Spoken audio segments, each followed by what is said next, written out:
श्रीभगवानुवाच इमं विवस्वते योगं प्रोक्तवानहमव्ययम् వివస్వాన్మనవే ప్రాహ మనురిక్ష్వాకవే బ్రవీత్.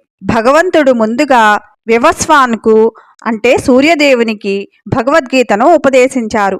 ఆ తరువాత త్రేతాయుగం ఆరంభంలో వివస్వానునిచే మనువుకు చెప్పబడింది. మనువు మానవులకు పిత అయినందున దానిని తన పుత్రుడు, భూలోకానికి రాజు శ్రీరామచంద్రుడు అవతరించిన రఘువంశానికి పితరుడు అయిన ఇక్ష్వాకు మహారాజుకు బోధించారు.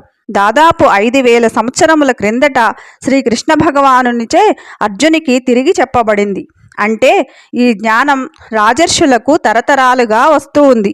గీతలోని జ్ఞానం కేవలం ఒక యుద్ధ సందర్భానికే కాదు, ఇది శాశ్వతమైన జ్ఞానం. యోగం అనేది అన్ని కాలాలకు, అన్ని తరాలకు వర్తిస్తుంది. ఇక్కడ యోగం అంటే కర్తవ్యాన్ని ఫలాపేక్ష లేకుండా భగవంతునికి సమర్పించి చేసే జీవన విధానం అని శ్రీకృష్ణ భగవానుడు చెప్తున్నారు. హరే కృష్ణ.